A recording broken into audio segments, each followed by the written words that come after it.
तारीख को होने वाला ये चुनाव अगली फसल और अगली नस्ल बचाने का चुनाव। मैं आपको याद दिलाने आया हूं,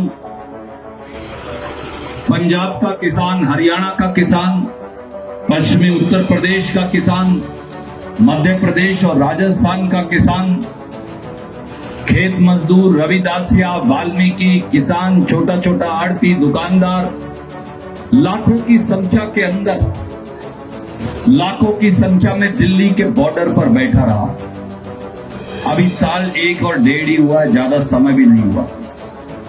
381 दिन मैं और आप, हम सब वहां बैठे रहे।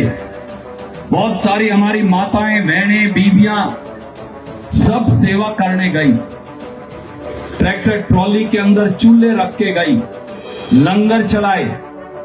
गर्मी में, सर्दी में, अंधड़ में, तूफान में कोई ऐसा गांव पंजाब हरियाणा का खास तौर से नहीं था जहां के बंदे इकट्ठे होकर दिल्ली दस्तखत देने नहीं गए। दिल्ली की सरकार ने, उस आदमी ने जिसको आपने 10 साल 2 बार वोट देकर हिंदुस्तान का राजा बनाया, उसने दिल्ली और हरियाणा के बॉर्डर पर नरेंद्र मोदी ने बड़ी बड़ी दीवारें बनवा दी। जैसे कभी मुगलों ने दीवारें बनवाई थी साहबजादों को चिन्हने के लिए, हिंदुस्तान पंजाब हरियाणा के किसानों के अरमानों को चिन्हने के लिए उसी प्रकार से दीवारें बनवा दी ताकि वो आगे ना जा पाए। बड़े बड़े पत्थर वहां फेंक दिए, सड़कें खुदवा दी, इन्हें बड़े बड़े भाले लगा दिए कि कोई निकले तो वहां से मर जाए। और हमारे बेटे जो पुलिस और फौज में, हमारे ही बच्चे, हमारे ही भाई, उनकी संगीने और राइफलों की 2 नाड़ी का मुंह हमारी छातियों की तरफ करवा दिया। और नरेंद्र मोदी ने, दिल्ली के राजा ने ये कहा कि अगर एक मजदूर, एक रविदासिया, एक वाल्मीकि, एक किसान, एक दुकानदार अगर एक कदम भी आगे बढ़ाए तो जैसे जनरल डायर ने जलियांवाला बाग में हमारा नरसंहार किया था, इसी प्रकार से इनको कत्ल कर देना। 381 दिन हम वहां पड़े रहे।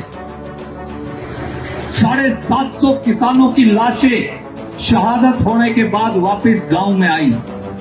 पंजाब हरियाणा का कोई ऐसा गांव नहीं था जहां एक दिन या एक दिन छोड़कर किसी न किसी शहीद किसान की, गरीब की, मजदूर की लाश वापस नहीं आती थी। किसी बहन का सिंदूर उजड़ता था, किसी बेटे के सर से साया उठता था, परंतु दिल्ली के राजा को दया नहीं आई। मैं किसान का एक बेटा आपसे एक बात कहने आया।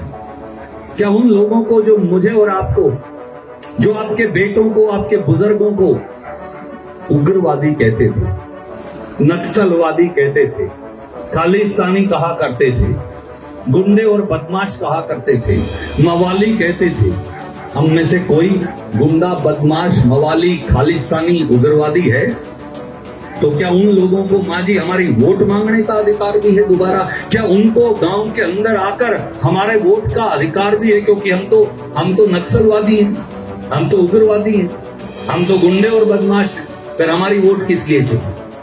फिर उसी बीजेपी को हमारी वोट देने का कोई अधिकार नहीं। और मैं एक बात आपसे और हाथ जोड़कर कहने आया, नरेंद्र मोदी को कोई हरा सकता है, कोई हराने लग रहा है तो वो कांग्रेस पार्टी।